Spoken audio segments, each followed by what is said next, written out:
welcome to another how-to video. My name is Oliver Draper, CTO for COP, and today we're talking face recognition with face comparison. This is where the camera can capture a face and compare it to a picture you've got uploaded to a system to identify who that person is. Now, there are various ways to do face recognition and comparison. We could be using 7 series deep in view cameras. We could be using deep in mind NVRs. Of course, these are quite costly, and these are designed for larger, more advanced applications and projects. Now, not a lot of people are aware, but we can do face recognition comparison with a standard ColorView Pro Series camera added into an AcuSense NVR. So what we'll do, we'll get the equipment set up, we'll dial into it, and we'll just see how we set this up and what it can do. So I've got the NVR powered up here, and I've got my single ColorView camera plugged into PoE port number 1. As you can see on screen right now at the moment, I'm at the login page of the NVR. So I have already activated by giving it a password, and I've given it an IP address so it'll work on my network. Other than that, it pretty much defaulted out of the box. So I'm just going to log into the NVR itself. Okay. So as you can see, I've got one camera in at the minute, which is this one we've got right here. If I just press the live view button at the bottom, as you see, put my hand over the top. There we go. There's our one camera. Now, this is the AcuSense NVR. This is the, if we just go down to the system config, you'll be able to see here. It's the DS-7608 NXI I2 8P/S. So it's a 76 series, it's 8 channels, and it's the NXI, so it's got some form of deep learning in there. It is worth noting that it's an i2, so it's an I series with 2 hard drive slots. So this is running the firmware 5.0, the new GUI firmware that came out for the Hikvision recorders. It is available for all the M series recorders and the I series AcuSense, and it's got the brackets E at the end of the product code. The ones previous before that will operate on GUI 4, which the interface looks a little bit different. But the principle of what we're doing today will work on the older version as well, so don't worry too much about that. So what I'm going to do first of all is I'm just going to go to my event center on the left hand side, and we're going to look at the VCA configuration. So VCA being video content analysis. If you look at the engine, that's the deep learning engine that's inside the recorder. That's that deep learning GPU chip. It's currently configured out of the box for perimeter protection. This means that the recorder is capable of understanding what a human and a vehicle looks like for the purpose of filtering out alarms for line crossing, intrusion detection, things like that. So again, your conventional, normal, smart event you would set up where it can cancel out anything that's not a human or vehicle. That's what it does by default out of the box. Now, a lot of the time now, you don't require the recorder to do the perimeter protection because majority of the cameras that Hikvision manufacture now do have the deep learning within inside the camera to understand a human or vehicle. So the deep learning analysis in the recorder is not normally required unless you're putting a camera into the recorder that's not got the facility to understand what a human or vehicle looks like. So today we're talking facial recognition, face comparison. So if we look at the engine here, I can click on the drop-down menu, and we can see we can modify how this deep learning engine works. So the one we're using today is facial recognition. So I'm going to click on there and click Save.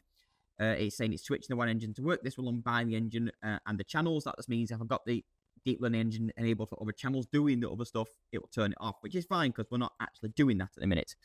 That's now saved. If I click on the little arrow there, we can see it's not currently linked to any channel. It's not really doing anything, but we've just turned the engine on to say, this is what we want you to do.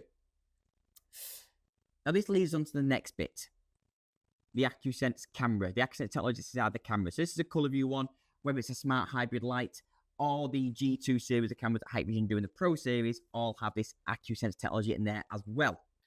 So we're going to take a look at the actual camera. So if I go to device access, I can see my one camera is plugged in there and it's currently online, which is great. But I want to log into the camera's web browser itself to actually take a look at that. So what I'm going to do is just go to the top, click on More, and I'm going to enable a feature called Virtual Host. This simply enables an internal port forwarding so I can log onto the camera's interface via the NVR.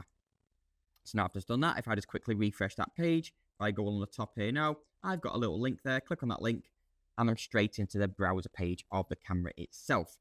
So we're going to take a look at the camera settings. Now, again, the camera is defaulted. The only details it's got on there, what was pushed to it from the NVR. As you can see, I'm logged onto the NVR, sorry, the camera right now. There's our live viewers, as I previously said. I'm going to go to configuration at the top. Because again, just like the AcuSense recorder, by default, the camera is set to smart event, human and vehicle analysis, basically for line intrusion. What I want to do is change this camera to a face capture camera. This is now where basically I'm going to tell the camera, actually, deep learning engine, what I want you to do is not look for human vehicles. I want you to look for what you believe to be a face in the scene. Now, it is worth pointing out when I do save this and do this, it will reboot the camera. The camera doesn't have the facility to do comparison on its own. That is because there is no facility in the camera to upload a face database library to the camera.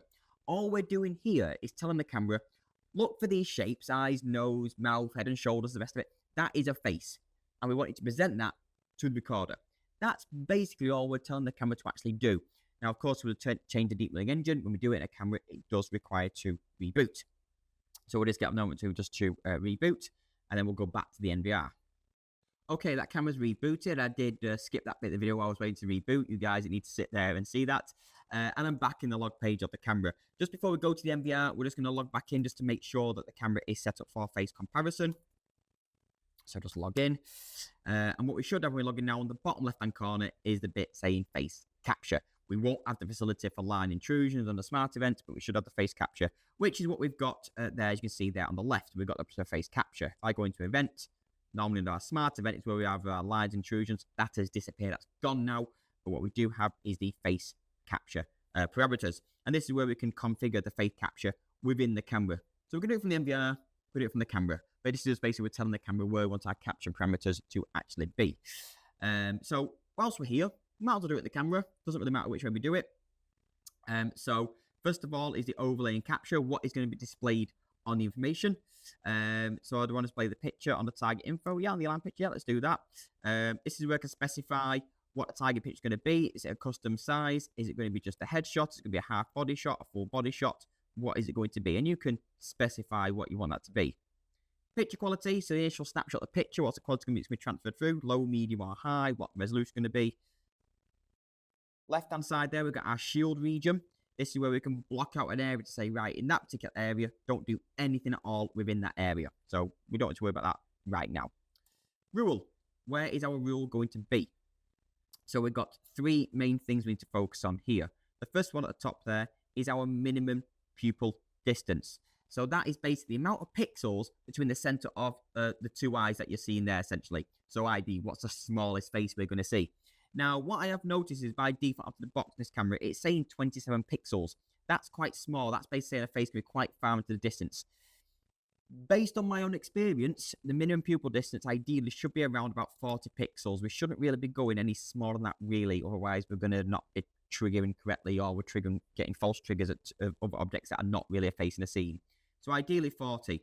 Alternatively, what you could do is you can have someone stood in the scene, click your minimum pupil distance, and simply draw a box between where their two eyes are going to be.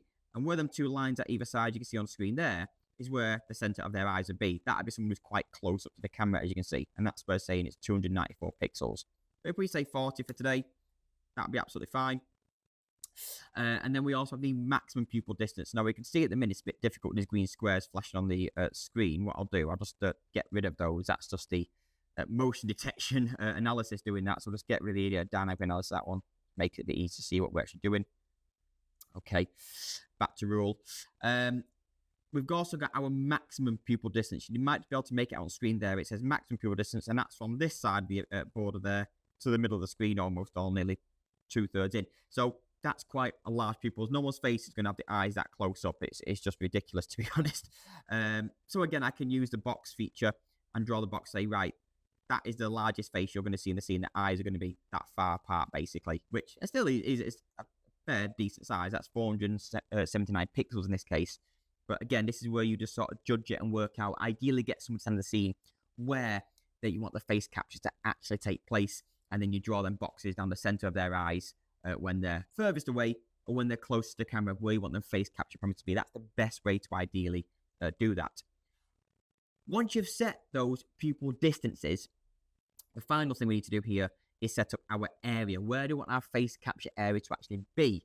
So if I click draw area, and I can just draw where I want my face capture to take place. So I'll just say here, in that bit of a walkway there, right click once I'm done. So I've got that big green box there. That's basically saying anywhere in that green box is where my face capture is going to take place. And then I click save. That's now saved. The camera is now set up to do face capture in that area. If I go to advanced configuration, these are where we can do other various bits and pieces. So on the capture parameters, do you want to upload feature? Do you want how many capture times do you want to do? What's the capture threshold? And it's set for best shot rather than quick shot. And that's the ideal way to do it, is best shot. So what that means is the camera, as the person's in the scene, it's going to see the face and it's going to go capture, capture, capture, capture, capture constantly until that face has left the scene altogether or it's outside that box. Because it's set on best shot, what it'll do, it'll take all those captures, work out which one is the best one for image quality, and present that one to the recorder for the analysis of the comparison. That is ideally what I want to do. If we go for quick shot, it's going to say, as soon as it's in that face, I'm going to try and do that face and try and compare that one. If it's too distorted or out the way, you're going to get a false result, or you're going to basically say, oh, I couldn't compare it, and you're just going to say, I've caught all these faces, but I didn't know who it was. Go for best shot. That way you're going to get the best quality picture to do the comparison and the higher accuracy in there as well. Okay, so now that is done, we're going to go back to our NVR now. So we're back on the NVR. As we can see, we've still got our one camera in there, and we know we have now configured the camera for face comparison. We have set the recorder to do the face recognition as well. So we're almost good to go. We've just got to set the comparison features now within inside the recorder to do this. So we're going to go to our event center on the left-hand side. We'll just double check. VC configuration. Yeah, that's set to face recognition. Brilliant. So what we're going to do now is go to event configuration just above. Event configuration. It's not a generic event. It is actually a target event. So I'm just going to just resize this window so we can see what we're doing, because it's a bit difficult for you guys to see. Now, as we can see, as I go into here, face capture is turned on because that's what the camera's told to do. And as you see, that box is actually on the scene itself, showing us where our face capture parameters are going to be. Because we did it on the camera, it's pushed it through to the recorder. It's also got our minimum pupil distance reset on there as well, which is great. Notice, however, what it doesn't have on the recorder is the maximum pupil distance. That is why it's usually ideal that we do set the actual face capture parameters on the edge device, the camera itself, because we can do minimum and maximum size pupil distances. As we go across, what's our army schedule? So when's it going to do the capture? 24/7. What's the linkage method? What do we want the actual recorder to do when it captures that? When it captures the face? Where's our blockout area? What's that overlay and capture going to be? And then some of the advanced things regarding the capture times and other various bits and pieces. Now, this is just the capture rules. It's in the comparison bit. Comparison bit takes place on the next tab here where it says face picture comparison. Go into there. So we want to turn on the comparison. Now notice there is a service description there. This is our little disclaimer now that we need to go into when we're talking about face comparison. So as it says there, when you activate the service, before you confirm the activation service, you want you to read carefully and confirm the following: that as a data controller, when using the service, your behavior of collection of processing data, including personal data, shall comply with the applicable laws and regulations, social morality, public order, and good customs, including not limited to obtaining authorization or consent from relevant subjects, and explain the rules of collecting and using data. Yes, we are capturing people's faces and comparing them.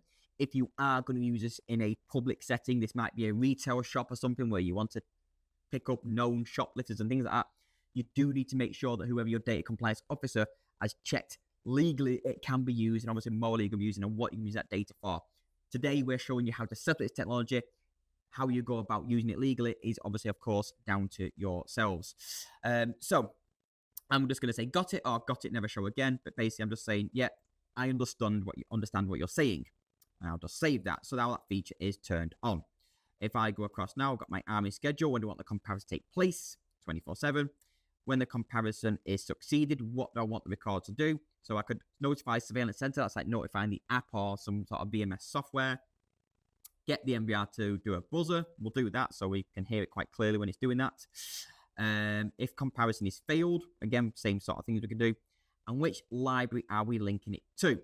So this is where we put our face database library in here. I can either click on data archive here and do it, or just do it straight from the section that I'm in here. So might as well. It doesn't really matter which way around I do this. So I click configure list library and it's put me into the list library section. First of all, I need to add a library into there. So I'll call this one cop staff. Nice and simple. Click save. There's our database, and we can have the 16 different libraries if we wanted to. I go into that actual library now, and this is where I can add my face in. I can import them in, or I just click on add. Fairly straightforward. And I can then select a picture, and then select a picture from my PC just to upload one.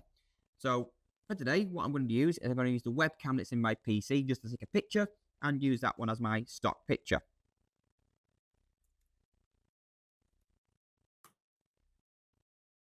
Okay, so I've got the camera open here. If I just take a quick picture of me, that's now caught in there. I should now, if I come out of that, click on the area there, and it should be my camera roll on my PC, which it is. Click on open. That's in there now, and I can put a name of the person. Lock on. Obviously, you can put your gender in there if you wanted to, and you can put in there your contact information, again, should you wish to. Click save. That's now in there, and it currently says unmodeled. So we need to wait for modeling succeeded for this to work correctly. So what happens is, the technology is not playing spot the difference as a human being would do by looking at two pictures and comparing them. When I upload this picture now, it's now breaking down that picture into loads of tiny digital models. So what happens in the future, when it sees a face, it captures that face, it breaks down that face to all them tiny digital models, and it compares each models to the model of one you got inside the system, therefore not just comparing a picture to a picture as such. It is doing it by digital modeling. So we'll just come off there, go back in there in a minute and just see if that is seen as succeeded. Yep, there we go. So now it says modeling succeeded in green. So we know it's taken that picture, it's accepted it, and it's broken down those tiny digital models, and it's now accepted that picture in there as one it can use for the purposes of comparison. So that's in there now, doing the comparison. What I'll do, I'm going to go to my AI application center. I'm going to go to my display alarm, and we'll test it out, and we'll see if this is actually working. So I'm going to go to a single screen monitoring, and we'll select, of course, the one camera that we're doing this on. In the display alarm area that I'm in now, I can click on the little cog on the right hand side here and choose what I want to actually be displayed on screen. So again, what do I want displayed? I want the face comparison, link face and body. Yep, let's get all those on there. Why not? Do the face capture on the left hand side if I wanted to as well. Confirm that. Go back in there. What else have we got? Detect features. So what features do I want it to pick up? So again, these are all the things that it can actually understand. And then which alarm receiving one. Again, make sure the camera is selected that you want to do it on as well. Okay, so if I walk into the scene, I'm going to walk around, walk past the camera, and let's see what it does.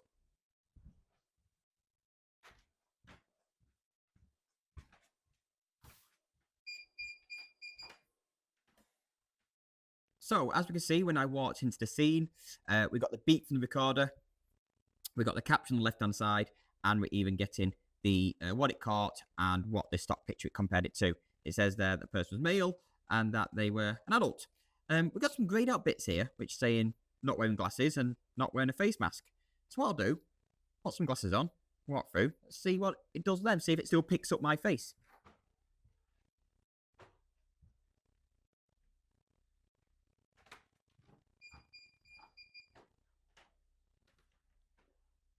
Okay, so walk through there, got the beep again, and now we can see the different details there. So in this case, we can see as well that I'm wearing glasses. So again, it is picking up these other attributes. We need to point out some of these things aren't always going to be 100% accurate, but again, it does help you out to look at these and obviously filter through things when you are searching for these events and alarms as well. So there we go, everyone. That is how you would set up face recognition and comparison through an AcuSense NVR. As I mentioned earlier, if you are going to use this in a public setting or even a retail shop or anything like that lines, do make sure you've checked the legal requirements in order to do so before you actually go and install this equipment. Again, today's video was merely just to show you how we would set this up. If you're interested in the products that you saw today, again, in the link below there, the descriptions there, all the products we used for today. If you're interested, click on the link, go to the website, see what you think. As always, if you did like the video, Don't forget to hit that like button. Please do subscribe. And as always, if you hit that bell icon, you'll be alerted to upload any new videos.